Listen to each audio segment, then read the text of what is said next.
അപ്രതീക്ഷിതമായിട്ടാണ് ഇങ്ങനൊരു ക്ഷണം എനിക്ക് ശാസ്ത്ര സാഹിത്യ പരിഷത്തിന് കിട്ടിയത്. കാരണം കേരളവുമായിട്ടുള്ള ബന്ധം കുറച്ച് കാലമായിട്ട് വളരെ ക്ലോസ് ആയിട്ടുള്ള ബന്ധമല്ല മറ്റുണ്ടായിരുന്നത്. എന്നിരുന്നാലും ഇവിടുത്തെ കാര്യങ്ങളൊക്കെ ഞാൻ അറിയുന്നുണ്ട്. ഇടയ്ക്കൊക്കെ ഇവിടെ വരാറുണ്ട്, വീട്ടിൽ പോകാറുണ്ട്, കേരളത്തിലേക്ക് വരാറുണ്ട്.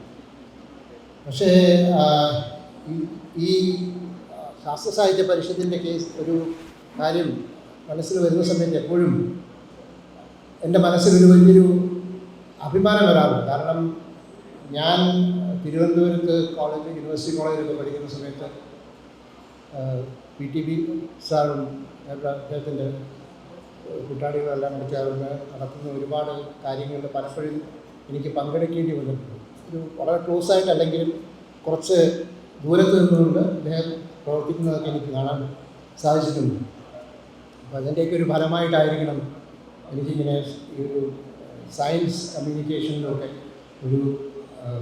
അതിനോടൊക്കെ ഒരു പ്രതിപത്തി വരുന്നു, അതിനെ കൂടുതൽ അതിന് കൂടുതൽ പ്രവർത്തിക്കാനൊക്കെ എനിക്ക് തോന്നിയത്. അപ്പോൾ അതിൻ്റെയൊക്കെ ഒരു ഭാഗമായിട്ടും കൂടിയാണ് ഈ ക്ഷണം എനിക്ക് ലഭിച്ചതെന്ന് ഞാൻ കരുതുന്നു. അതിനെനിക്ക് വളരെയധികം നന്ദിയുണ്ട്. പ്രത്യേകിച്ച് എൻ്റെ ഇവിടുത്തെ സുഹൃത്തുക്കൾക്ക് കുറച്ച് പേരോട് ഇരിക്കുന്നുണ്ട്, കുറച്ച് പേര് താഴെ ഇരിക്കുന്നുണ്ട്. അപ്പോൾ അവരോടെല്ലാം എൻ്റെ സന്തോഷം ഞാൻ അറിയിക്കുന്നു. ഇത് 61ാമത്തെ സംസ്ഥാന സമ്മേളനമാണ്. 60ാമത്തെ സംസ്ഥാന സമ്മേളനത്തിൽ എനിക്ക് പങ്കെടുക്കാൻ സാധിച്ചില്ല, കാരണം ഞാൻ ഇന്ത്യയിലില്ലായിരുന്നു ആ സമയത്ത്. എങ്കിലും ഈ സമ്മേളനത്തിൽ എൻ്റെ ജീവിത പങ്കാളികൾ കൂടെയുണ്ട്, കുശല താഴെ ഇരിക്കുന്നു. അപ്പോൾ ഇവിടെ വന്ന് നിങ്ങളുടെ കൂടെ നിൽക്കാനും എനിക്ക് ഇങ്ങനൊരു സമ്മേളനത്തിൽ പങ്കെടുക്കാനും സാധിച്ചത് അതീവ സന്തോഷമുണ്ട്. ശാസ്ത്ര സാഹിത്യ പരിഷത്തിൻ്റെ ഒരു വലിയൊരു ഇടപെടൽ കേരളത്തിൽ കഴിഞ്ഞ എത്രയോ വർഷങ്ങളായി, 60 വർഷം നമ്മൾ ആഘോഷിച്ചത്. അത് ഉണ്ടാക്കിയ ഇടപെടൽ കേരളത്തിൻ്റെ ചരിത്രത്തിൽ, അതായത് ഒരു നവോത്ഥാന ചരിത്രത്തിൽ, റെനസാൻസ് എന്ന് പറയുന്ന ഒരു നവോത്ഥാന ചരിത്രം കേരളത്തിലുണ്ട്.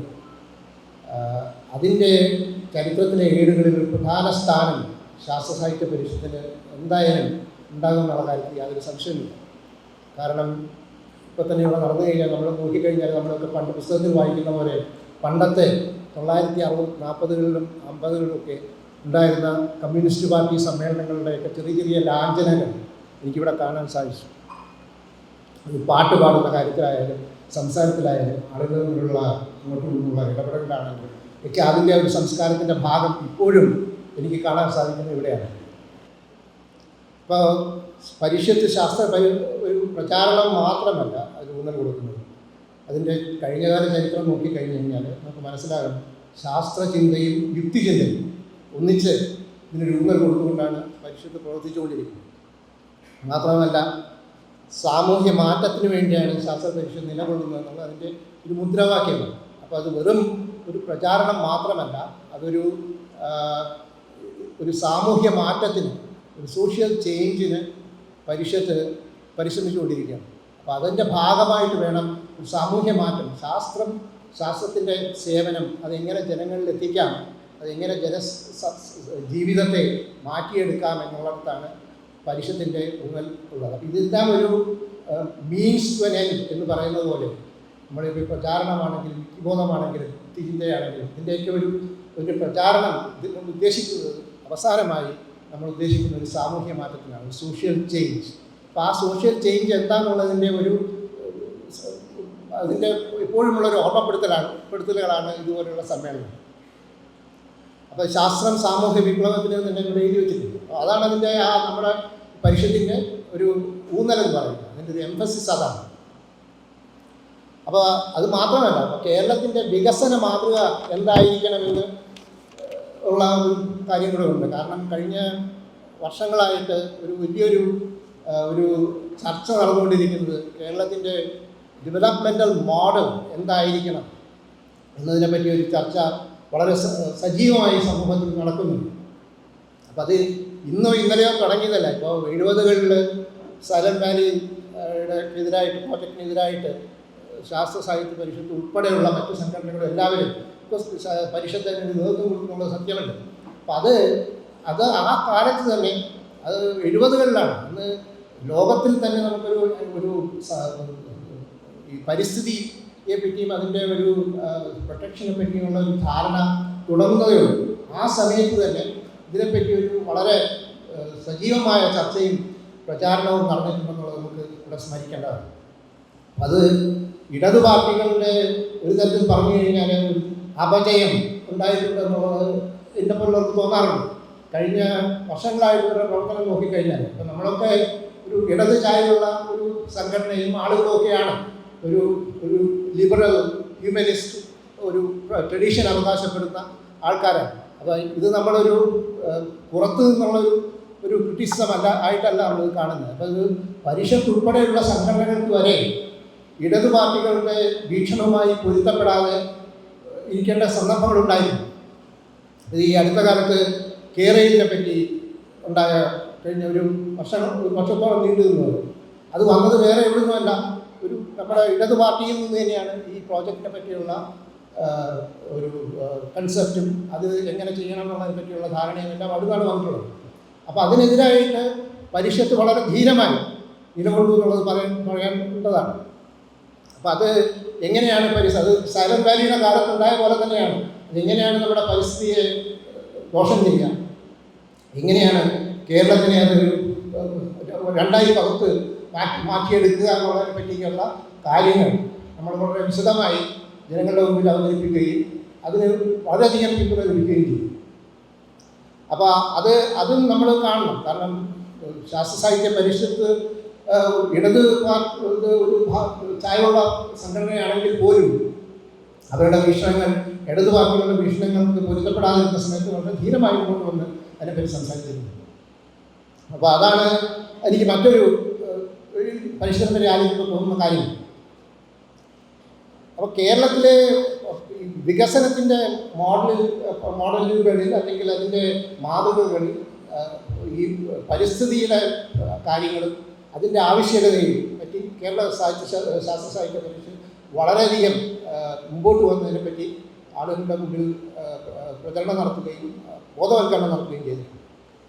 അപ്പോൾ ഇതിൻ്റെ ഒരു സ്വാധീനം, കാരണം കേരളയിൽ പോലെ ഉണ്ടായ ഒരു പ്രോജക്റ്റ് എന്ന് പറയുന്നത് ഇവിടെയുള്ള സമൂഹത്തെ വളരെയധികം വലച്ചൊരു ഒരു സംഭവമാണ്. അത് ആളുകളുടെ ജീവിതത്തെ തന്നെ ബാധിക്കുന്ന തരത്തിൽ അത് വന്നിരുന്നു ആ സമയം. അപ്പോൾ അത് ഇതിൻ്റെയൊക്കെ ഭാഗമായിട്ട് ജനങ്ങളുടെ ഇടയിൽ ഒരു വലിയൊരു സ്വാധീനവും മതിപ്പും പരിഷത്ത് എന്ന സംഘടനയ്ക്ക് ഉണ്ടായിട്ടുണ്ട്. അപ്പോൾ മറ്റൊന്ന് നമ്മുടെ ഇപ്പോൾ ഞാനൊക്കെ തിരിഞ്ഞു നോക്കിക്കഴിഞ്ഞാൽ എൻ്റെ തലമുറയ്ക്ക് ഉണ്ടാക്കിയ ഒരു ദിശാബോധം, ഞങ്ങൾ പലരും കോളേജിലൊക്കെ പഠിക്കുന്നത് കണ്ടിട്ടുണ്ടായ ഒരു എക്സൈറ്റ്മെൻറ്റും അതിൻ്റെ ഭാഗമായിട്ടുണ്ടാകുന്ന ബോധവും എല്ലാം നമ്മളെയൊക്കെ ഒരുപാട് മാറ്റിയെടുത്തിട്ടുണ്ട്. അപ്പോൾ അത് പക്ഷേ ഒരു കാര്യം നമുക്ക് പറയാനുള്ളത്, ഇപ്പോൾ ഞങ്ങളുടെ ഒരു തലമുറ എന്ന് പറയുന്നത് ഒരുപാട് കാര്യങ്ങൾ കണ്ടു. ഇപ്പോൾ ഫൗണ്ടൻ പെന്ന് മുതൽ ഇപ്പോൾ ബോൾ പോയിന്റ് പെന്ന് മുതൽ ഇപ്പോൾ അവസാനം നമ്മൾ എഴുത്ത് നിർത്തി ലാപ്ടോപ്പിലും കമ്പ്യൂട്ടറിലും കീബോർഡിലും മാത്രമായി നിൽക്കുന്ന ഒരു ട്രാൻസിഷൻ ഉണ്ട്. അത് കണ്ട ഒരു തലമുറയാണ് ഞങ്ങൾ. അപ്പോൾ അതിൻ്റെ കാര്യം നോക്കിക്കഴിഞ്ഞാൽ ഇപ്പോൾ 60, 70, 80 നടന്ന കാര്യങ്ങളല്ല ഇപ്പോൾ നമ്മൾ എത്തി നിൽക്കുമ്പോൾ. ഇപ്പോൾ ഈ 2024 നോക്കുന്ന സമയത്ത് നമ്മുടെ രാജ്യം ഇന്ന് വളരെയധികം മാറിക്കൊണ്ടിരിക്കുകയാണ്. പല രീതി സാമൂഹ്യപരമായിട്ടും രാഷ്ട്രീയപരമായിട്ടും എല്ലാം നമ്മുടെ രാജ്യം മാറിക്കൊണ്ടിരിക്കുകയാണ്. ഈവൻ സാമ്പത്തികമായി അതിൻ്റെ സാമ്പത്തിക രംഗത്ത് തന്നെ ഉണ്ടാകുന്ന കാര്യങ്ങളുടെ ഒരു കമ്പോളവൽക്കരണത്തിൻ്റെ തീക്ഷ്ണമായ ഒരു ഇടപെടലുകൾ നടന്നുകൊണ്ടിരിക്കുന്ന ഒരു സന്ദർഭം കൂടിയാണ്. അപ്പോൾ ഈ പുതിയ വെല്ലുവിളികൾ എങ്ങനെ നമുക്ക് നേരിടാം? 60-ലും 70-ലും കണ്ട കാര്യങ്ങളല്ല നമ്മളിപ്പോൾ കാണുന്നത്. ഇപ്പോൾ പരിഷത്ത് പോലുള്ള ഒരു സംഘടനയ്ക്ക് ഈ പുതിയ വെല്ലുവിളി, ഇപ്പോൾ നേരത്തെ ഇവിടെ സംസാരിച്ച് പറഞ്ഞു, ഇപ്പോൾ ഈ ആർട്ടിഫിഷ്യൽ ഇൻ്റലിജൻസ് AI, ഇപ്പോൾ AIയുടെ ഇത് വളരെയധികം ചർച്ച ഗ്ലോബലായിട്ട് തന്നെ നടന്നുകൊണ്ടിരിക്കുകയാണ്. അപ്പോൾ ഇതെങ്ങനെയായിരിക്കും ഇതിൻ്റെ ഒരു ഇമ്പാക്റ്റ് നമ്മുടെ ചിന്തകളിലും ക്രിയേറ്റിവിറ്റിയിലും, ഈവൻ കവിത എഴുതുന്നതിൽ പോലും AI വന്നു കഴിഞ്ഞാൽ കവിതയ്ക്ക് ഇത് പ്രസക്തി. ഇതുപോലുള്ള ഒരുപാട് കാര്യങ്ങൾ സംഭവിക്കാൻ പോവാണ്. ആ രീതിയിൽ ശാസ്ത്ര രംഗത്ത് തന്നെ ഇതുപോലുള്ള ഒരുപാട് മാറ്റങ്ങൾ സംഭവിക്കാൻ പോവാം. ഇതിനോടൊക്കെയുള്ള നമ്മുടെ റിയാക്ഷൻ എന്തായിരിക്കും, എങ്ങനെയായിരിക്കും എന്നുള്ള കാര്യത്തിൽ നമ്മൾ ഇനിയും നമുക്കൊരു സമവായം ഉണ്ടായിട്ടുണ്ടോ എന്നുള്ള കാര്യത്തിൽ സംശയമുണ്ട്. കാരണം ഇപ്പോഴും ആർട്ടിഫിഷ്യൽ ഇൻ്റലിജൻസ് എന്തായിരിക്കും, എങ്ങനെയായിരിക്കും എന്നുള്ള ഒരു ചർച്ച നടന്നുകൊണ്ടിരിക്കുക. അപ്പോൾ ഈ പരിഷത്തിനെ പോലുള്ളൊരു സംഘടന ഏത് രീതിയിലായിരിക്കണം ഇതിനെ കാണേണ്ടതും അതിന് വേണ്ടിയോ അല്ലാതെയോ സംസാരിക്കേണ്ടതെന്ന് നമ്മളിപ്പോഴും നിശ്ചയിച്ചിട്ടില്ല. അപ്പോൾ മറ്റൊന്ന്, നമ്മുടെ ഇന്ത്യയെ സംബന്ധിച്ചിടത്തോളം വളരെ അശാസ്ത്രീയതയുടെയും കപട ശാസ്ത്രത്തിൻ്റെയും ഒക്കെ ഈ ചിന്താ സ്വാതന്ത്ര്യത്തിനെ തളച്ചിടാനുള്ള ശ്രമത്തിൻ്റെയൊക്കെ ഫലമായിട്ട് ഈ സാമൂഹ്യ രംഗങ്ങളിൽ തന്നെ ഒരുപാട് ഈ ആളുകൾക്ക് ഒരുതരം ഭീതിയും ഒക്കെ ജനിപ്പിച്ച് ഇങ്ങനെ ഭരിക്കുന്ന ഒരു രാഷ്ട്രീയ നേതൃത്വമാണ് ഇപ്പോൾ ഇന്ത്യയിലുള്ളതെന്നുള്ളതാണ് വളരെ സങ്കടകരമായ മറ്റൊരു വസ്തുത. അപ്പോൾ ഇതുപോലുള്ള ഒരു അവസ്ഥയിലേക്ക് ഈ സമൂഹത്തെ വലിച്ചിഴച്ചുകൊണ്ട് ഇങ്ങനെ പൊയ്ക്കൊണ്ടിരിക്കുന്ന ഒരു കാഴ്ചയാണ് നമ്മൾ ഇപ്പോൾ കണ്ടുകൊണ്ടിരിക്കുന്നത്. അപ്പോൾ അത് കാണിക്കുന്നത് എന്താണെന്ന് പറഞ്ഞു കഴിഞ്ഞാൽ, ഈ വളരെ സൂപ്പർസ്റ്റീഷ്യസ് അന്ധമായ വിശ്വാസങ്ങളെ ഉപയോഗിച്ച് ആളുകളുടെ കയ്യടി നേടാൻ വേണ്ടി നടത്തുന്ന ഒരു വലിയൊരു ശ്രമം നടന്നുകൊണ്ടിരിക്കുകയാണ്. ഇപ്പം മത തീവ്രവാദം, അതായത് നമ്മളിപ്പോൾ പാകിസ്ഥാനിലും അഫ്ഗാനിസ്ഥാനിലും ഒക്കെ നടക്കുന്നതിൻ്റെ വേറൊരു രൂപമാണ് ഇവിടെ നടക്കുന്നത്. അപ്പോൾ മുഴുവൻ എത്തിയിട്ടില്ലെങ്കിലും അതിലേക്കുള്ള വഴിയാണ് നമ്മളെ കാണിച്ചു തരുന്നത്. അപ്പോൾ അത് തീവ്രവാദത്തിൻ്റെ ഒരു വരവ്, അത് വളരെയധികം ഭീതിജനകമാണ്. പിന്നെ മറ്റൊന്ന്, ഇപ്പോൾ ഈ പറയുന്ന കാര്യങ്ങളിലെല്ലാം നമ്മൾ തിരിച്ചു പോക്കാണ് ഈ പറയുന്നത്. ഈ ശാസ്ത്ര പാരമ്പര്യം എന്ന് പറയുമ്പോൾ നമ്മളോട് പറയുന്നത്, നിങ്ങൾ നോക്കൂ, വേദങ്ങളിലെല്ലാം ഉണ്ട്, വേദങ്ങളിൽ എല്ലാ ശാസ്ത്രവും എല്ലാം ഒളിഞ്ഞിരിക്കുകയായിരുന്നു. അപ്പം അങ്ങനെയുള്ളൊരു വലിയൊരു മഹത്തായ ഒരു പാരമ്പര്യമാണ് നമുക്കുള്ളതെന്നുള്ള ഒരു പഴയ ഒരു ഗ്ലോറിയെ ആവശ്യമില്ലാതെ പെരുപ്പിച്ച് കാണിച്ച് അത് മുതലെടുക്കാൻ വേണ്ടി നടത്തുന്ന ഒരു അധികാരി വർഗത്തിൻ്റെ തണലിലാണ് ഇപ്പോൾ നമ്മളുള്ളത്. അപ്പോൾ ഇത് 19-ാം നൂറ്റാണ്ടിൽ നമ്മൾ ചരിത്രം വായിച്ച് നോക്കുമ്പോൾ, ഇപ്പോൾ നമ്മൾ ഈ സയൻസ് കോൺഗ്രസ്സിലൊക്കെ ഈ ആൾക്കാർ വന്നിട്ട് പേപ്പർ അവതരിപ്പിക്കുന്നു. കഴിഞ്ഞ ഒരു 2-3-4-5 വർഷമായിട്ട് വന്നിട്ട് പറയുന്നത്, ഇപ്പോൾ അത് നിർത്തിയിരിക്കുക, കേന്ദ്ര ഗവൺമെൻറ് ഇതിന് കൊടുക്കാനുള്ള ധനസഹായം നിർത്തിവെച്ചിരിക്കുകയാണ് സർക്കാർ. എന്തായാലും കഴിഞ്ഞ കുറേ വർഷങ്ങളായിട്ട് അവിടെ നടന്നുകൊണ്ടിരുന്ന ഈ പഴയ ഈ കാര്യങ്ങളൊക്കെ പറഞ്ഞ് സയൻറ്റിഫിക് പേപ്പറായെന്ന് പറഞ്ഞിട്ട് പ്രസൻറ്റ് ചെയ്യുന്നൊരു സിറ്റുവേഷൻ ഉണ്ടായിരുന്നു. വിമാനം കണ്ടുപിടിച്ചത് മറ്റേ ഒരു മഹർഷിയാണ് എന്നൊക്കെയുള്ള രീതിയിൽ ഐൻസ്റ്റീനും മറ്റു ശാസ്ത്രജ്ഞരും ഒക്കെ ഈ ക്വാണ്ടം തിയറിയും മറ്റുള്ള കാര്യങ്ങളുമൊക്കെ ഇതിൻ്റെ കാര്യങ്ങളെല്ലാം കണ്ടുപിടിച്ച് നമ്മുടെ വേദങ്ങളിൽ നിന്നുള്ള ഒരു രീതിയിലൊക്കെയാണ് ഈ ശാസ്ത്രത്തെ അവതരിപ്പിച്ചത്. അപ്പോൾ വെങ്കിട്ടരാമകൃഷ്ണൻ ഇംഗ്ലണ്ടിൽ നിന്ന് വന്ന് നോബൽ സമ്മാനം കിട്ടിയ ആളാണ്. പുള്ളിയോടെ വന്നിട്ട് പറഞ്ഞ് ഈ പോലുള്ള സർക്കസ് കാണാൻ ഞാൻ ഇനി വരില്ല എന്ന് പറഞ്ഞ് ഇറങ്ങിപ്പോയൊരു ചരിത്രം കൂടെ ഉണ്ട്. അപ്പോൾ അത് അങ്ങനെയുള്ളൊരു അവസ്ഥ ഇവിടെ രൂപാന്തരപ്പെട്ടുകൊണ്ടിരിക്കുന്നു. നമ്മൾ ചരിത്രം നോക്കുമ്പോൾ നമുക്ക് കാണാൻ കഴിയുന്നത്, ദയാനന്ദ സരസ്വതി, ആര്യസമാജത്തിൻ്റെ സ്ഥാപകനായ ദയാനന്ദ സരസ്വതിയാണ് ഇത് തുടക്കത്തിൽ പറയാൻ തുടങ്ങിയത്. അപ്പം നമ്മുടെ ഈ ഹിന്ദുയിസം, ഹിന്ദു റിലീജിയൻ എന്നുള്ളതിൻ്റെയൊക്കെ ഒരു ഡെഫിനേഷനും കൺസെപ്റ്റും എല്ലാം വരുന്നത് 19-ാം നൂറ്റാണ്ടിലാണ്. അതിനു മുമ്പ് ഇങ്ങനെ ഒരു മതമേ ഇല്ലായിരുന്നു എന്നുള്ളതാണ് വാസ്തവം. അപ്പോൾ ഈ ചരിത്രവും ഒക്കെ വായിച്ചു കഴിഞ്ഞാൽ മനസ്സിലാവുന്നത്, ഈ ഓറിയൻ്റലിസം, അതായത് ക്രിസ്ത്യൻ മിഷനറിമാരുടെ വരവോട് കൂടിയാണ് ഈ റിലീജിയൻ എന്നുള്ള ഒരു കൺസെപ്റ്റ് ഇന്ത്യയിൽ കുറച്ചും കൂടെ വളരെ ശക്തമായിട്ട് വരുന്നത്. അതിന് മുമ്പ് അങ്ങനെ മതം എന്നുള്ളൊരു ഒരു ആശയം തന്നെ നമ്മുടെ ഭാഗത്തില്ലായിരുന്നു. അപ്പോൾ ഈ ഇവർ വന്നതിന് ശേഷമാണ് ഇതെല്ലാം ഒരു വെസ്റ്റേൺ കൺസെപ്റ്റാണ്. ഇവർ നമ്മുടെ ദേശീയതയെ പറ്റി പറയുമ്പോഴും ഈ പറയുന്ന കാര്യങ്ങളെല്ലാം, even including the concept of nation എന്ന് പറയുന്ന ഈ ദേശീയത എന്ന് പറയുന്നത് പോലും ഒരു വെസ്റ്റേൺ കൺസെപ്റ്റാണ്. ഇതെല്ലാം തുടങ്ങിയത് ഈ അടുത്ത കഴിഞ്ഞ 2-3 നൂറ്റാണ്ടുകൾക്കുള്ളിലാണ് ഈ ഇങ്ങനെയുള്ള കൺസെപ്റ്റ് എല്ലാം വരുന്നത്. ഇതിനൊന്നും നമ്മുടെ പഴയ പാരമ്പര്യമോ വേദങ്ങളുമായിട്ടും ഒരു ബന്ധവുമില്ല. വേദങ്ങളിൽ ഒരിടത്തും ഹിന്ദു എന്ന് പറഞ്ഞിട്ടുമില്ല. അതും പറഞ്ഞത് അറബ് മെർച്ചൻസും ഒക്കെയാണ് ഈ സിന്ധു നദീതീരത്തിൻ്റെ അടുത്ത് താമസിക്കുന്ന ആൾക്കാരെ ഹിന്ദു എന്ന് പറഞ്ഞ് അങ്ങനെയാണ് ഈ ഹിന്ദുസ്ഥാൻ അറിയുന്നത്. അപ്പം ഇതെല്ലാം ഈ ശരിക്കുള്ള പറഞ്ഞു കഴിഞ്ഞാൽ എല്ലാം വരത്തന്മാരാണ്. അപ്പോൾ ഉൾപ്പെടെ പറയുന്നവരും കേൾക്കുന്നവരും എല്ലാം വരത്തന്മാരാണ്. ആരും ഇവിടെ ഒറിജിനേറ്റ് ചെയ്ത് ഉണ്ടായവരൊന്നുമല്ല. അപ്പം ഈ ആധുനിക ശാസ്ത്ര സാങ്കേതികതയുടെ ഉൽപ്പന്നങ്ങളായ വിമാനം, കപ്പൽ, ഈ വാർത്താവിനിമയ സങ്കേതങ്ങൾ, ഗുരുത്വാകർഷണ നിയമങ്ങൾ, ഇതൊക്കെയാണ് ദയാനന്ദ സരസ്വതി അദ്ദേഹം പറഞ്ഞിരിക്കുന്ന വേദങ്ങളിലുള്ളത്. അദ്ദേഹം ഒരുപാട് ഇൻ്റർപ്രിട്ടേഷൻ നടത്തിയിട്ടുണ്ട് ഈ വേദങ്ങളെക്കുറിച്ച്. അതിനെല്ലാം ഇത് കയറ്റി വെച്ചിട്ടുണ്ട്. അങ്ങനെ ഈ ആര്യ സമാജം എന്ന് പറയുന്നത് ഈ ജെസ്യൂട്ട്സ് മിഷണറിമാർ മിഷണറിമാരെ നടത്തുന്ന വിദ്യാഭ്യാസ മാതൃകകളെ അനുകരിച്ചിട്ടാണ് അദ്ദേഹവും അവിടെ സ്കൂളുകളൊക്കെ തുടങ്ങിയത്. അപ്പോൾ ഈ പിന്നെ മറ്റൊന്ന് കുറച്ചു കാലമായിട്ട് വേദിക് ഗണിതം എന്ന പുതിയൊരു ഗണിതശാസ്ത്രമെന്ന് പറയുന്ന ഒരു പുതിയൊരു കാര്യങ്ങളൊക്കെ പറഞ്ഞു വരുന്നത്. ഇതൊക്കെ കാര്യം നോക്കിക്കഴിഞ്ഞ് കഴിഞ്ഞാൽ ഇപ്പം മെസോപ്പൊട്ടേമിയയുടെ ഉള്ള സിവിലൈസേഷൻ വളരെയധികം അഡ്വാൻസ്ഡ് ആയിരുന്നു. അവിടെ ശരിക്കും സ്ക്രിപ്റ്റും ലിപിയും എല്ലാം ഉണ്ടായിരുന്നു. ഇതിൻ്റെ ഈ എക്സ്ചേഞ്ചും കൾച്ചറൽ എക്സ്ചേഞ്ചും ഒക്കെ അന്നത്തെ കാലത്ത് ഒരുപാട് നടന്നിട്ടുണ്ട്. നമ്മൾ മെസോപ്പൊട്ടേമിയയായിട്ടുള്ള ബന്ധങ്ങളും അങ്ങോട്ടും ഇങ്ങോട്ടുള്ള വാക്കാമ്യവും ഇത് എല്ലാം നടക്കുന്നുണ്ട്, ട്രേഡ് നടക്കുന്നുണ്ട്. ഇതിൽ നിന്നുണ്ടാകുന്ന ഈ എക്സ്ചേഞ്ച് ഓഫ് ഐഡിയാസ് ഇതിൽ നിന്നൊക്കെ ഒരുപാട് അതൊക്കെ സംഭവിച്ചു. ഇപ്പോൾ ഒരു സമൂഹത്തിനോ അല്ലെങ്കിൽ ഒരു സിവിലൈസേഷനോ മാത്രം അവകാശപ്പെട്ടതല്ല ഇതൊന്നും. അന്ന് ദേശങ്ങളുമില്ല, നാടുകളുമില്ല, ഒന്നുമില്ല, എല്ലാം തുറന്നു കിടക്കുകയാണല്ലോ. അപ്പോൾ ഇത് നമ്മുടെ മാത്രമാണ്, അല്ലെങ്കിൽ നമ്മുടെ ഒരു ഗ്ലോറിയാണ് എന്ന് പറയുന്നതിൽ യാതൊരു ശാസ്ത്രീയതയും. ഈ മതത്തിൻ്റെ പേരിൽ ശാസ്ത്രത്തെ വളച്ചൊടിക്കുക. വേറൊന്ന് പറഞ്ഞിട്ടുണ്ടെങ്കിൽ ആര്യന്മാർ മധ്യേഷ്യയിൽ നിന്ന് വന്നവരാണ്, ഇന്ത്യയിൽ തന്നെ ഉണ്ടായവരാണ്. അത് വർഷങ്ങളൊക്കെ പറയുന്നത് 10,000-20,000 കൊല്ലമൊക്കെയാണ് ഈ പറയുന്നത്. നമ്മളിപ്പം ഇവരുടെ ഈ ഗോൾവാക്ക് അവിടെയൊക്കെ നോക്കിക്കഴിഞ്ഞാൽ അതൊക്കെയാണ് കാണുന്നത്. എത്രയോ വർഷമായി, ആയിരക്കണക്കിന് വർഷമായി, 5000 അല്ല 10,000 വർഷത്തിനൊക്കെ മുമ്പ് തന്നെ നമ്മളിവിടെ ഉണ്ടായിരുന്നതും അവരൊക്കെ ആര്യന്മാരായിരുന്നു എന്നുള്ള കൺസെപ്റ്റാണ് ഇവരൊക്കെ പറയുന്നത്. അത് ശാസ്ത്രീയമായി തെറ്റാണ്. കാരണം ഇപ്പോൾ ഈ ജെനറ്റിക് ആയിട്ടുള്ള സ്റ്റഡീസൊക്കെ നോക്കിക്കഴിഞ്ഞാൽ ഒരുപാട് സയൻറ്റിഫിക് പേപ്പേഴ്സ് ഇപ്പോൾ വന്നിട്ടുണ്ട് കഴിഞ്ഞ ഒരു 2-3 വർഷത്തിന് മുമ്പ്. അപ്പോൾ അതിലെല്ലാം പറയുന്ന ഒരു കാര്യം, ഇതൊക്കെ വളരെ ശാസ്ത്രീയമായി തെളിയിച്ച കാര്യങ്ങളാണ്, ജെനറ്റിക് സ്റ്റഡീസ് നടത്തിയതാണ്. ഇത് വരുന്ന ആൾക്കാർ മുഴുവൻ ഈ ആര്യന്മാർ എന്ന് പറയുന്നവർ മധ്യേഷ്യയിലെ കാസ്പിയൻ പ്രദേശത്ത് നിന്ന് വന്ന ആൾക്കാരാണ്. അതിൻ്റെ കൂടെ അവർ ആദി സംസ്കൃതം എന്ന് പറയുന്ന ഒരു ഭാഷയിൽ കൂടെ കൊണ്ടുവന്നു. അപ്പോൾ അതിൻ്റെ ഒരു ഒരു സ്പിൻ-ഓഫ് എന്താന്ന് പറഞ്ഞു കഴിഞ്ഞാൽ ഈ ഇവർ പറയുന്ന പോലെ ഇതാണ് നമ്മുടെ സംസ്കാരം, ഇവിടെ നിന്നാണ് എല്ലാം തുടങ്ങുന്നത് പറയുന്നതിൽ യാതൊരു ശാസ്ത്രീയമായ അടിസ്ഥാനവുമില്ല. പിന്നെ മറ്റൊന്ന് ഈ പറയുന്നത്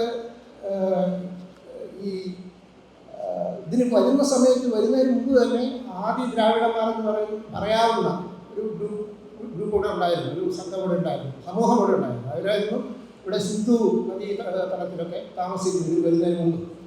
അത് കഴിഞ്ഞുള്ളൊരു ഇൻ്റർമിംഗിലിംഗ് ഒക്കെ നടന്നിട്ടുണ്ട് അവിടെ. ബെഗി മോഹൻ്റെ ഒരു പുസ്തകമുണ്ട് അടുത്ത കാലത്ത്.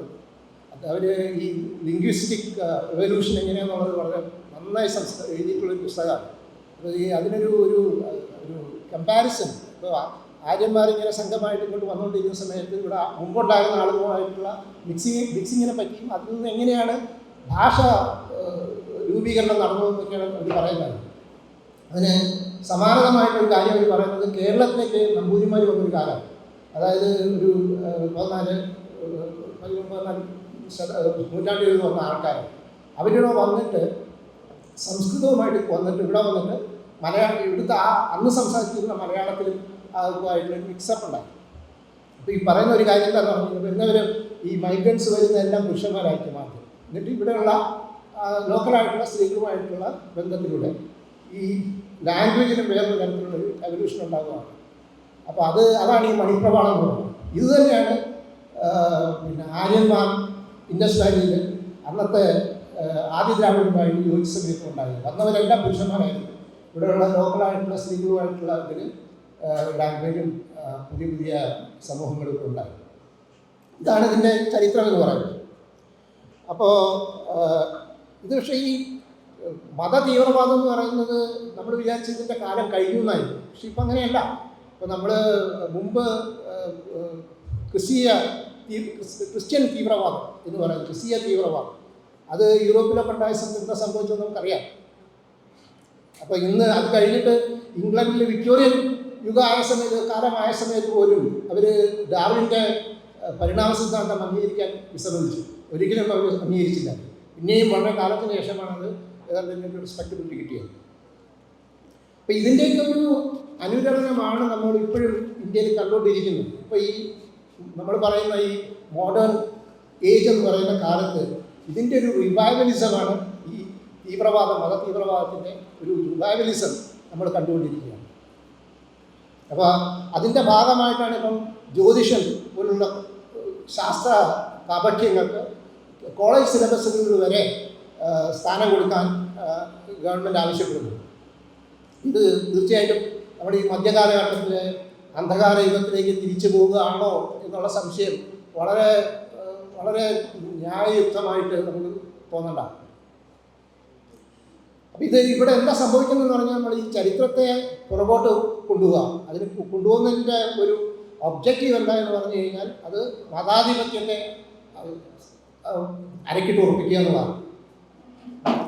അപ്പോൾ അതിൽ പ്രശ്നം എന്താണെന്ന് പറഞ്ഞു കഴിഞ്ഞാൽ ഇപ്പം പരമ്പരാഗതമായിട്ടുള്ള ഇപ്പം ട്രഡീഷണൽ നോളജ് എന്ന് പറയുന്ന ആ ഒരു സംഭവം ഉണ്ടല്ലോ നമ്മുടെ ഇപ്പോൾ ഈ രാജ്യത്ത്. അതിനിപ്പോൾ ഫലമായിപ്പോൾ പറയാം. നമുക്ക് ഇപ്പോൾ ആദിവാസികൾ ആർജിച്ച വിജ്ഞാനം, അതായത് ഇപ്പോൾ അവർക്ക് ഈ ചെടികളെ പറ്റി, കാട്ടുചെടികളെ പറ്റി, ഈ കാട്ടുവൈദ്യം എന്ന് പറയുന്നൊരു കാര്യം. അപ്പോൾ അതിൻ്റെ ഭാഗമായിട്ട് വരുന്ന മരുന്നുകളും ഒക്കെ ഉണ്ട്. അപ്പോൾ അതിൻ്റെ ഇപ്പോൾ ചോദിച്ചു കഴിഞ്ഞാൽ നമുക്കതിന് ഒരു ആധുനികമായിട്ടുള്ള കാര്യങ്ങൾ ഒരു തെളിവ് നടത്തിയിട്ട് ഒരു സയൻറ്റിഫിക് ആയിട്ടുള്ള അനാലിസിസ് നടത്തി അതിൻ്റെ സത്യസന്ധത ബോധിപ്പിക്കുക എന്ന് പറഞ്ഞിട്ട് അതൊക്കെയാണ് ചെയ്യേണ്ടത് ശരിക്കും. അപ്പോൾ അല്ലെങ്കിൽ തന്നെയും നമ്മളിപ്പോൾ ഈ കാര്യം പറയുന്ന സമയത്ത് ഇത് നമുക്ക് ആലോചിക്കേണ്ട ഒരു കാര്യം ഒരു എപ്പിസ്റ്റമോളജിക്കലായിട്ട് ഇതിനെ എങ്ങനെ ട്രീറ്റ് ചെയ്യാവുന്നതാണ്. അപ്പോൾ അത് അതിൻ്റെ ജ്ഞാനചരിത്രം എന്ന് പറയുന്നത് മലയാളത്തിൽ. അപ്പോൾ ഇതെങ്ങനെ ഇവോൾവ് ചെയ്തു, അതിൻ്റെ ഒരു എവല്യൂഷനും അതിൻ്റെ ഒരു ഹിസ്റ്ററിയും ഇതൊക്കെ നമ്മൾ ആ ഒരു ട്രഡീഷണൽ നോളജ് സിസ്റ്റം നമ്മളതിൻ്റെ ആർക്കൈവ്സ് നമ്മൾ തീർച്ചയായിട്ടും സൂക്ഷിക്കണം. അതിനുമുണ്ടാകുന്ന കുറച്ച് സത്യാവസ്ഥകളൊക്കെ. പക്ഷെ അത് പശുവിൻ്റെ മൂത്രം എന്ന് പറയുന്ന ഒരു ആഭാസമുണ്ട്, അതിലേക്ക് നമ്മൾ കൊണ്ടുവരും. അത് തീർത്തും ആഭാസമാണ്. അതൊരു ട്രഡീഷണൽ നോളജ് അല്ല. അവിടെയാണ് ഇവിടെ ഉണ്ടാക്കുന്ന പ്രശ്നം. അതാണ് ഇവിടെ ട്രഡീഷണൽ നോളജ് എന്ന് പറയുന്ന സമയത്ത് ഗോമൂത്രത്തിൻ്റെ സയൻറ്റിഫിക് ആയിട്ടുള്ള ക്യാരക്ടറിസ്റ്റിക്സ് എന്താണെന്നൊക്കെ പറയുന്ന ആഭാസങ്ങളാണ് ഇത് പറഞ്ഞുകൊണ്ടിരിക്കുന്നത്. അപ്പോൾ അതേപോലെ തന്നെ ഇപ്പോൾ ആയുർവേദം, ഹോമിയോപ്പതി, ഇതൊക്കെ ഇപ്പോൾ ആയുഷ് എന്ന് പറഞ്ഞിട്ട് ഒരു ഡിപ്പാർട്ട്മെൻ്റ് തന്നെ ഉണ്ട്. അപ്പോൾ അതിൻ്റെ കീഴിൽ വരുന്ന കാര്യങ്ങളാണ്. ഇതിനൊക്കെ ശരിക്കും ഹോമിയോപ്പതി ആണെങ്കിലും ആയുർവേദമാണെങ്കിലും നമ്മുടെ ആധുനിക ആരോഗ്യശാസ്ത്രവുമായിട്ട് നമുക്കതിനെ ബന്ധപ്പെടുത്താൻ സാധിക്കില്ല. കാരണം ഡോക്ടർ ഇക്ബാൽ ഇവിടെ ഉണ്ട്, അദ്ദേഹം പറയുന്നുണ്ട് അതിനെ പറ്റി. അത് പ്ലസീബോ എന്ന് പറയുന്നൊരു കാര്യം. അതായത് അസുഖം വന്ന ആളുകൾക്ക് 2 ഗ്രൂപ്പാക്കി തിരിച്ചിട്ട് നമ്മൾ ശരിക്കുള്ള മരുന്ന് കൊടുക്കുക, ടെസ്റ്റ് ചെയ്യുകയാണ്. വേറെ ഒരു ഗ്രൂപ്പിന് നമ്മൾ ഒന്നുമില്ലാത്ത രീതിയിലുള്ള ഒരു മരുന്ന്, അതിലൊന്നുമില്ല, ഒരു ക്യാരക്ടറിസ്റ്റിക്സും ഇല്ല. അതാണ് പ്ലസീബോ എന്ന് പറയുന്നത്. അപ്പോൾ ഇത് രണ്ടും നമ്മൾ കമ്പയർ ചെയ്യുന്നതാണ് ഈ ക്ലിനിക്കൽ ടെസ്റ്റ് എന്ന് പറയുന്നത്. ഈ ക്ലിനിക്കൽ ടെസ്റ്റ് വഴി പ്രൂവ് ചെയ്ത മരുന്നുകളാണോ ആയുർവേദത്തിലും ഹോമിയോപ്പതിയിലും ഉള്ളതെന്നൊരു ചോദ്യം വരുന്നത്. ഇല്ല എന്നുള്ളതാണ് ഉത്തരം. അപ്പോൾ ഇത് അതേ സമയത്ത് ഇതിനെ നമ്മൾ തീർത്തും എന്താ പറയുക ഇഗ്നോർ ചെയ്യേണ്ട ഒരാവശ്യവുമില്ല. കാരണം ഇത് ട്രഡീഷണൽ നോളജ് സിസ്റ്റത്തിൻ്റെ ഭാഗമായി കണ്ട് ഒരു ശാസ്ത്രത്തിൻ്റെ വിശ്വാസം നഷ്ടപ്പെടുത്താനാണ്. അപ്പോൾ രാംദേവ് എന്ന് പറയുന്ന ആൾ, അയാൾ പതഞ്ജലി എന്ന വലിയ കമ്പനിയുടെ ഉടമസ്ഥനും ഒക്കെയാണ്. അദ്ദേഹം ആ ഒരു വലിയ സ്പിരിച്വൽ ഗുരുവായി അവകാശപ്പെടുന്നുണ്ട്. അയാൾ കോവിഡ് കാലത്ത് പറഞ്ഞത് ഇതുപോലുള്ള വാക്സിനേഷനൊന്നും ചെയ്യാൻ പാടില്ല, ഇന്ത്യയിൽ അതിനേക്കാളും നല്ല മരുന്നുകളുണ്ട്, അത് ഉപയോഗിക്കണം എന്നാണ് പറഞ്ഞത്. ഇത് ഇന്ത്യൻ മെഡിക്കൽ അസോസിയേഷൻ സുപ്രീം കോടതിയിൽ പോയി കേസ് കൊടുത്ത് അവസാനം സുപ്രീം കോടതി ഈ മനുഷ്യനെ താക്കീത് ചെയ്തു. അപ്പോൾ ഇതൊക്കെയാണ് ഇവിടുത്തെ പ്രശ്നങ്ങൾ. അപ്പോൾ അതാണ് ഈ ആരോഗ്യത്തിൽ നമ്മൾ രംഗത്ത് ഈ ആധുനിക മരുന്നുകളെ വിശ്വാസം നഷ്ടപ്പെടുത്താം മനഃപൂർവ്വം. കാരണം അതൊരു കമ്പോള താല്പര്യം കൂടെ അതിൽ ഇൻവോൾവാണ്. ഇപ്പോൾ ഈ കുറേ വർഷങ്ങൾക്ക് മുമ്പ് നമ്മൾ ഈ ശാസ്ത്രബോധത്തിനെ പറ്റി പറയുമ്പോൾ എനിക്ക് ഓർമ്മ വരുന്നത് ഡോക്ടർ പുഷ്പ ഭാർഗവ പണ്ട് ഹിന്ദുവിലെ ഒരു പത്രത്തിൽ ഇങ്ങനെ ഒരു ആർട്ടിക്കിൾ എഴുതി. അദ്ദേഹം ഇന്നില്ല, അദ്ദേഹം മരിച്ചുപോയി. വളരെ ഉന്നതനായ ശാസ്ത്രജ്ഞനായിരുന്നു. അപ്പോൾ അദ്ദേഹം ആ ലേഖനത്തിൽ പറഞ്ഞത് ശാസ്ത്രജ്ഞരുടെ സാമൂഹിക ബോധത്തിനെ പറ്റിയാണ്. അത് ഇല്ലാത്തതിൻ്റെ വിഷമമാണ് അതിനകത്ത് അദ്ദേഹം പങ്കുവച്ചത്. അപ്പോൾ അതിൽ അത് വളരെ നിരാശയോടെ പറയുന്ന ചില കാര്യങ്ങളുണ്ട്. 1964 ജനുവരി സതീഷ് ധവാനുമായിട്ട് ചേർന്നു. അദ്ദേഹത്തിന് നമുക്ക് പരിചയമുള്ള ആളാണ്. അദ്ദേഹം ഉന്നതനായ മറ്റൊരു ശാസ്ത്രജ്ഞനാണ്. സൊസൈറ്റി ഫോർ സയൻറ്റിഫിക് ടെമ്പർ എന്നൊരു സംഘടന ഉണ്ടാക്കി രാജ്യത്തെ പ്രമുഖരായ ശാസ്ത്രജ്ഞരെ അതിലെ അംഗങ്ങളാക്കാൻ വേണ്ടി ഒരു ശ്രമം നടത്തി. അപ്പോൾ അതിൽ ഒരു പ്രസ്താവനയിൽ ഒപ്പുവെക്കേണ്ടതുണ്ട്.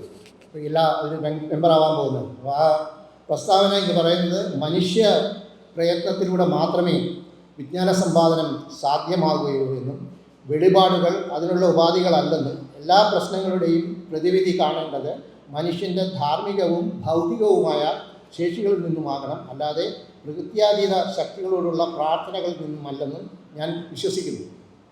ഈ പ്രസ്താവന ഒപ്പുവയ്ക്കാൻ ഒരു ശാസ്ത്രജ്ഞനും അന്ന് തയ്യാറായില്ല എന്നാണ് അദ്ദേഹം പറയുന്നത്. അതിനുശേഷം അദ്ദേഹം എല്ലാ സയൻസ് അക്കാഡമിയിൽ നിന്നും അതിൻ്റെ പ്രതിഷേധം കാണിക്കാൻ വേണ്ടി രാജിവെക്കുകയുണ്ട്. ഇത് നടന്നത് 1960-ലാണെന്ന് ഓർക്കണം, പക്ഷേ 74-ലാണ്. അത് കഴിഞ്ഞിട്ട് അപ്പോൾ അത് 74 പറയുമ്പോൾ നമ്മൾ വിചാരിക്കും ഇത് വളരെ മുമ്പാണല്ലോ, കാരണം സ്വാതന്ത്ര്യം കിട്ടിയ കാലമൊന്നും ആയിട്ടില്ല എന്ന് വേണമെങ്കിൽ പറയാം. കാരണം അന്ന് നെഹ്റുവിൻ്റെ നേതൃത്വത്തിലുള്ള ആൾക്കാരും അന്നത്തെ ഉന്നതരായ ശാസ്ത്രജ്ഞരുമൊക്കെ ശാസ്ത്രബോധത്തെ പറ്റി വളരെയധികം ഉൾക്കൊണ്ടാകുണ്ടായിരുന്നു അദ്ദേഹം. അപ്പോൾ ഈ വളരെ പുരാതനമായ ഈ രാജ്യത്ത് ഇങ്ങനൊരു ശാസ്ത്രബോധം കൊണ്ടുവന്ന് ഇതിനെ ശരിയാക്കി എടുക്കാമെന്നുള്ളൊരു ധാരണ അവർക്ക് എല്ലാം ഉണ്ടായിരുന്നു. ഇപ്പോൾ SN സത്യേന്ദ്രനാഥ് ബോസ്, മേഘ്നാഥ് സാഹ ഒക്കെ പറയുന്ന വലിയ വലിയ ആൾക്കാർ ശാസ്ത്രജ്ഞർ നെഹ്റുവിന് സപ്പോർട്ട് ചെയ്തുകൊണ്ട് അന്ന് ഉണ്ടായിരുന്നു. അതിനോടൊപ്പമാണ് 30കളിലൊക്കെ ഈ സയൻസ് കോൺഗ്രസ്സുകൾ തുടങ്ങിയത്. അപ്പം ഈ രാഷ്ട്രീയ നേതൃത്വവും സയൻസ് താല്പര്യം അതിൽ ഗവേഷണം ചെയ്യുന്ന ആൾക്കാരും തമ്മിലുള്ളൊരു സംവാദവും ഡയലോഗിനും ഒക്കെ വേണ്ടിയിട്ടാണ് അങ്ങനെ ഒരു ഫോറം ഉണ്ടാക്കിയത്. അതിനിപ്പം ഒരു അന്ധവിശ്വാസ പ്രചരണ വേദിയാക്കി മാറ്റി ഇപ്പം നിർത്തി, അവർ തന്നെ നിർത്തി. അപ്പോൾ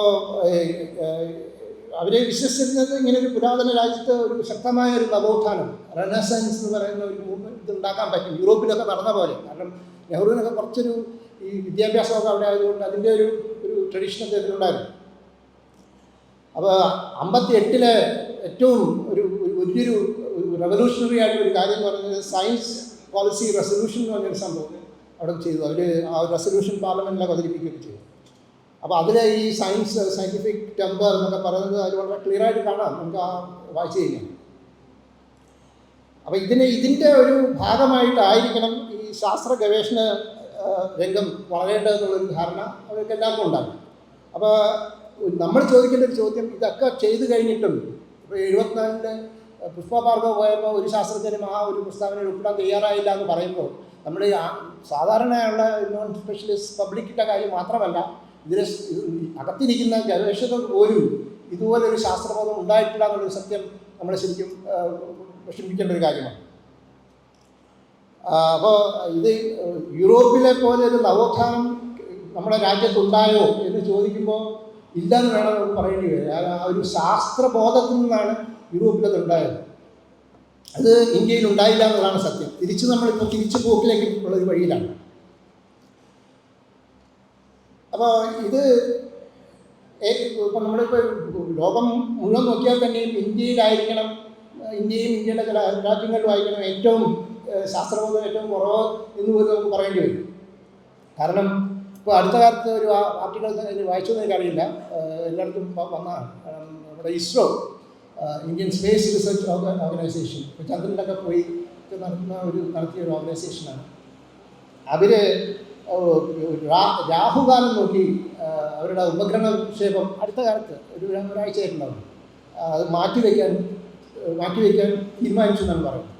അപ്പോൾ ഇതിൻ്റെ നമ്മുടെ ഇവിടുത്തെ ശാസ്ത്രബോധത്തിൻ്റെ അവസ്ഥ എന്താണെന്നുള്ളത് വളരെ വ്യക്തമായി നമ്മെ കാണിച്ചു തരുന്ന ഒരു കാര്യമാണ് ഈ സംഭവം, ഈ ഇസ്രോയിലുള്ള സംഭവം.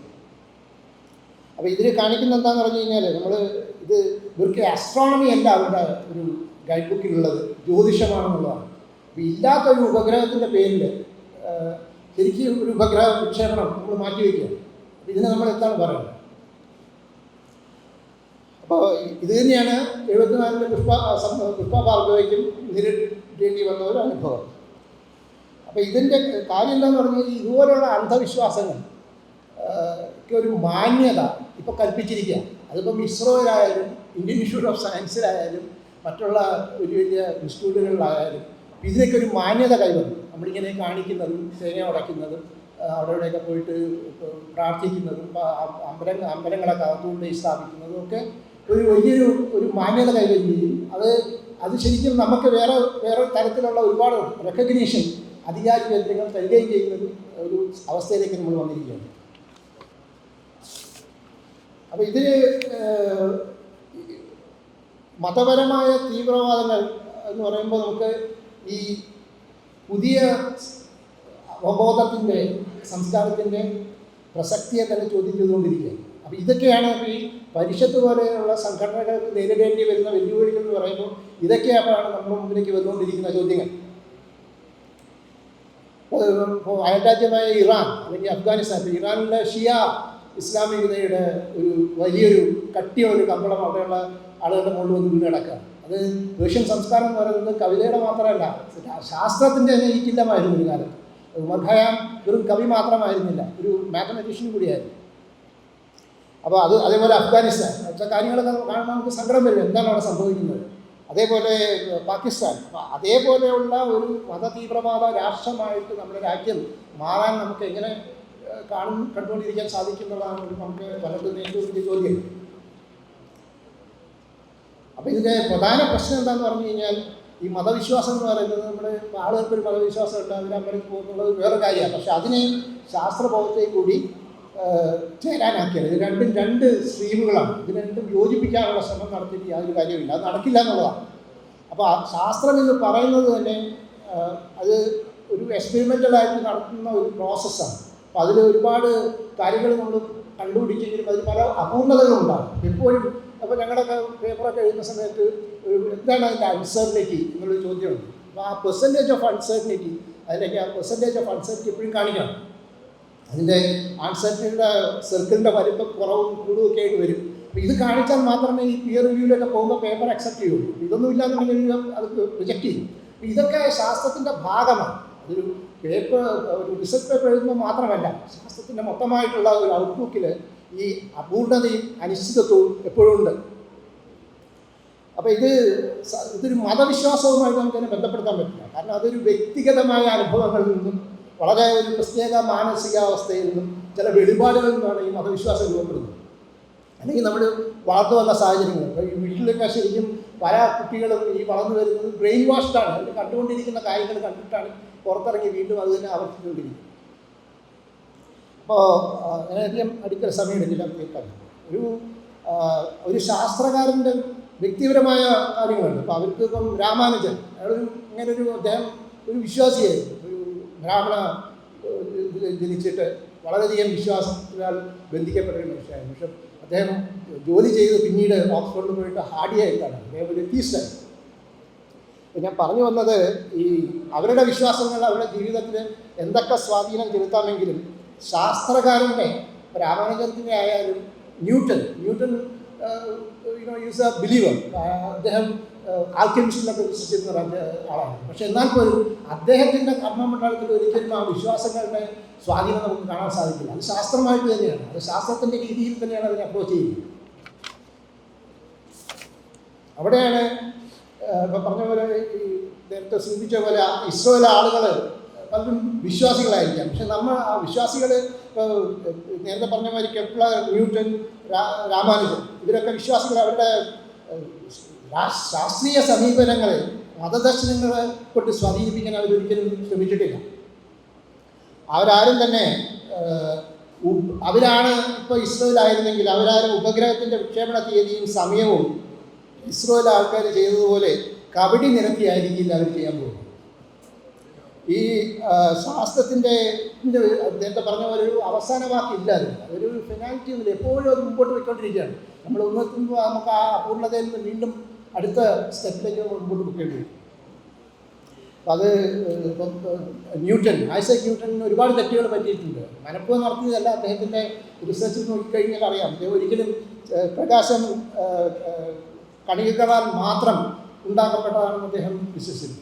അതേപോലെ ഐൻസ്റ്റീൻ, അദ്ദേഹം മരിക്കുന്നവരെ ക്വാണ്ടം മെക്കാനിക്സ് എന്ന് പറയുന്ന അത് ആ വിഷയത്തിൽ അത് ശാസ്ത്രമല്ല എന്ന് വിശ്വസിച്ചുകൊണ്ട് ജീവിച്ചിരുന്നൊരു ആളായിരുന്നു. അപ്പോൾ ഈ യൂറോപ്പിൻ്റെ ചരിത്രം നമ്മൾ നോക്കിക്കഴിഞ്ഞാൽ ഈ നവോത്ഥാന കാലഘട്ടം എന്ന് പറയുന്നത് മതനിരാസത്തിൽ തന്നെ ഉയർന്നു വന്നൊരു കാര്യമാണ്. അത് ആരുടെ കാര്യം നമ്മൾ എടുത്തു നോക്കിക്കഴിഞ്ഞാലും അറിയാം. അറിയപ്പെടുന്ന എക്സാമ്പിളുകൾ അല്ലാതെ തന്നെ, ഉദാഹരണങ്ങളല്ലാതെ തന്നെ പലതുകൊണ്ട്. ഗലീലിയോ, ബ്രൂണോ എന്നൊക്കെ പറഞ്ഞ ആൾക്കാർ അവരുടെ ജീവിതവും ഇതൊക്കെ അതിനുവേണ്ടി ഉപയോഗിച്ചതാണ്. ജീവിതവും അവർ കുറേ കാലം പുറത്തിറങ്ങാൻ പറ്റാതെ ബ്രൂണോ ശരിക്കും മരിക്കുകയാണ്. ഇതൊക്കെ ഒരു ചരിത്രത്തിൻ്റെ ഭാഗമാണ്. നമുക്കറിയാം എന്തൊക്കെയാണ് സംഭവിച്ചതെന്ന്. അപ്പോൾ ഈ ഇന്ത്യയുടെ കാര്യം എടുത്തു കഴിഞ്ഞാൽ തന്നെ ഈ പുരാതന കാലത്ത് നമ്മൾ ഒരു ചരിത്രത്തിൻ്റെ അല്ലെങ്കിൽ പാരമ്പര്യത്തിൻ്റെ ഒരു കാര്യം മാത്രമാണ് നമ്മൾ പറയുന്നത്. നമ്മൾ രാമനെ ധിക്കരിച്ച ചാർവാകനെ പറ്റി നമ്മൾ ഒരിക്കലും അധികം സംസാരിക്കാറുണ്ടായിരുന്നു. ഇപ്പോൾ അമർത്യാസെൻ്റെ ആർഗ്യുമെൻറ്റേറ്റീവ് ഇന്ത്യൻ എന്ന ഗ്രന്ഥത്തിലെ ഭാരതത്തിലെ തർക്കങ്ങളെപ്പറ്റിയും നിഷേധങ്ങളെപ്പറ്റിയും അന്നത്തെ പൗരാണിക കാലഘട്ടത്തിൽ ഉണ്ടായിരുന്ന കാര്യങ്ങളെപ്പറ്റി അദ്ദേഹം വളരെ വിശദമായിട്ട് ഡിസ്കസ് ചെയ്യുന്നുണ്ട്, അത് വിവരിക്കുന്നുണ്ട്. അപ്പോൾ ചാർവാകൻ, ഗാർഗി തുടങ്ങിയ ആൾക്കാർ മാത്രമല്ല, ഇപ്പോൾ ഈ ബുദ്ധൻ ഉൾപ്പെടുന്ന ഒരു പോലും ശ്രമണന്മാർ എന്ന് പറയുന്നത്, ഈ ശ്രമണന്മാർ മതത്തെ എപ്പോഴും ധിക്കരിക്കുന്ന ആളാണ്. ബുദ്ധൻ മതത്തെ ധിക്കരിച്ച ആളാണ്. അപ്പോൾ ഇതൊക്കെ നമ്മുടെ പൗരാണിക പാരമ്പര്യത്തിൻ്റെ ഭാഗം തന്നെയാണ്. ഈ നിഷേധവും ഈ അഭിപ്രായ വ്യത്യാസവും അഭിപ്രായം പറയാനുള്ള തൻ്റെ ഇടമൊക്കെ അന്നത്തെ കാലത്ത് ഉണ്ടായിരുന്നു, ഒരു പരിധി വരെ. അപ്പോൾ ഇത് ഈ നമ്മുടെ കാലത്തുണ്ടായിരുന്ന ആ ഒരു മതനിഷേധവും കുറച്ചൊരളവോളം, അപ്പോൾ അശോകൻ്റെ കാലത്തൊക്കെ ചിന്താപരമായ സ്വാതന്ത്ര്യം ഉണ്ടായിരുന്നു, നമ്മൾ വായിച്ചിട്ടുണ്ട്.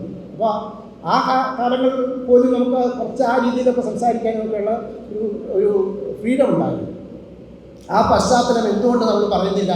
നമ്മളിവിടെ പറയുന്ന പാരമ്പര്യത്തിൻ്റെ കർത്താക്കളും വക്താക്കളും ഒക്കെ ആ ഒരു പാരമ്പര്യത്തിൻ്റെ ആ ഭാഗം എന്തുകൊണ്ട് മറച്ചു വയ്ക്കുന്നു? വാസ്തവത്തിൽ അതായിരിക്കണം നമ്മുടെ പാരമ്പര്യമായി ബന്ധപ്പെടുന്നത്. ആ പാരമ്പര്യമാണ് വാസ്തവത്തിൽ ഒരു ആധുനിക നവോത്ഥാനത്തിലേക്ക് നമ്മളെ നയിക്കേണ്ടിയിരുന്നത്. അപ്പോൾ കേരള ശാസ്ത്ര സാഹിത്യത്തെ പരിഷത്തിനെ സംബന്ധിച്ചോളം ഈ പറയുന്ന എല്ലാ കാര്യങ്ങളും വെച്ച് നോക്കിക്കഴിഞ്ഞാൽ ഒരുപാട് വെല്ലുവിളികൾ മുമ്പോട്ട് വരികയാണ്.